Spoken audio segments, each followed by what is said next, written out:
everyone, welcome to the Enthusiastic Buddhist. In this episode, I want to discuss some of the environmental conditions and personal circumstances we need in order to practice meditation correctly. As beginners, we can't just practice anywhere. We first need to carefully choose a time and place that will help with our concentration. Otherwise, we might not experience or see any benefit in our meditation practice and will easily give up.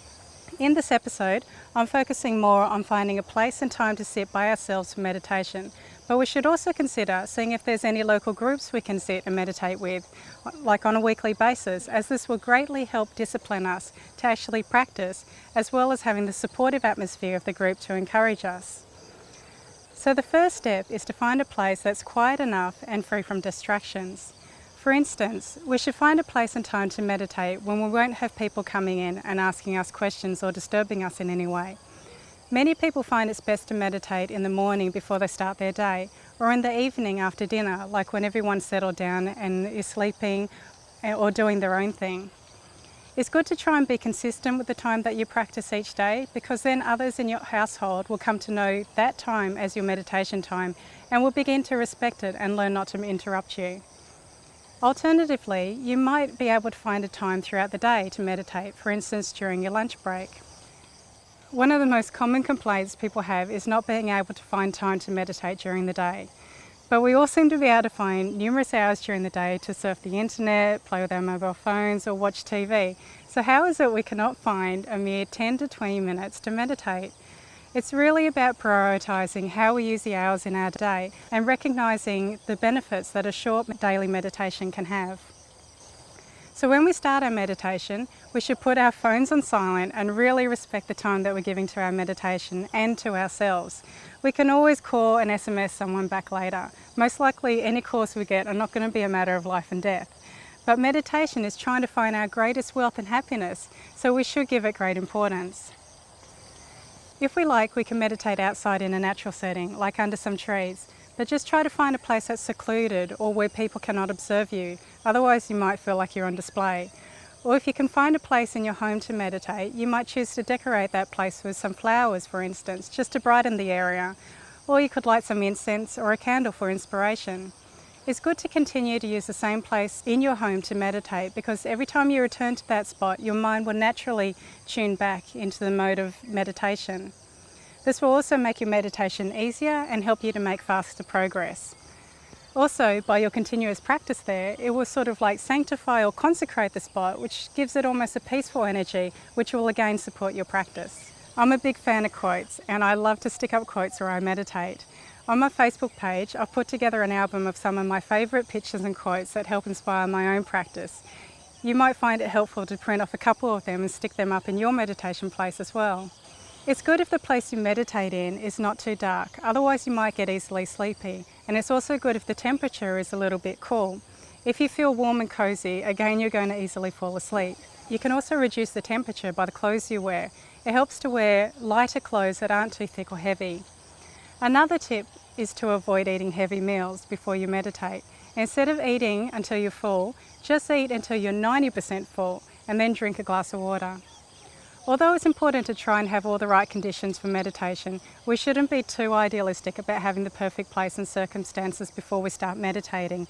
Otherwise, we'll continue to make excuses as to why we can't start or continue our practice. Near perfect is good enough. So try to find as many favourable conditions as possible, but don't be too idealistic. In regards to how long we should meditate for, as beginners, it's best to try and start with 5 to 10 minutes. It's amazing how time can slow down when we start meditating. In the beginning, 5 minutes can sometimes feel like eternity. But as we begin to make progress and even begin to enjoy meditating, even 20 minutes will pass quite quickly. If you're really keen to see results, then you might want to meditate for 10 minutes in the morning and then maybe 10 minutes later in the day. Then you can slowly increase by 5-minute blocks, such as 15 minutes, 20 minutes, 25, 30 minutes. If you meditate for 30 minutes non-stop in your first year of meditating, then you're doing really well.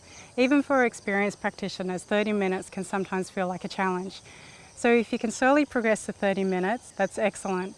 I know some people are very motivated and quickly meditate for about 40 minutes, even to 1 hour non-stop, and there's nothing wrong with that. It really comes down to personal preference and ability.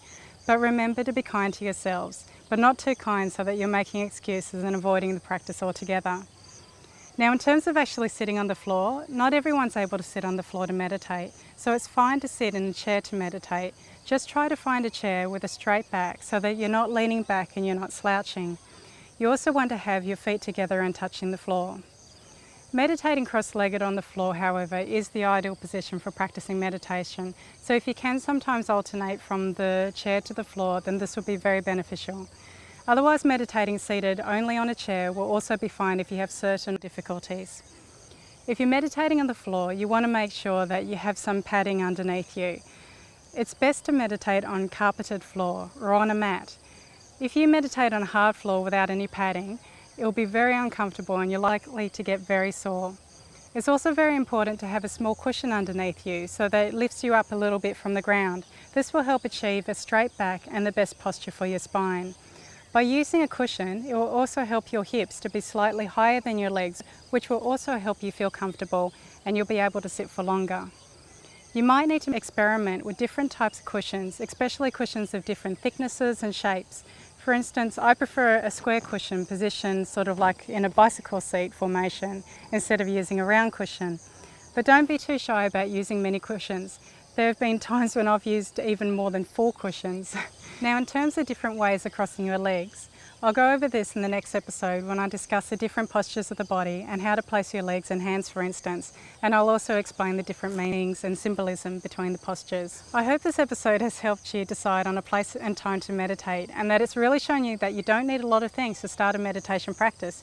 You just need some determination and a willingness to try. So if you have any questions about setting up a meditation schedule, feel free to leave it in the comments section below, or you can also contact me on my website, enthusiasticbuddhist.com, or also through Facebook and Twitter.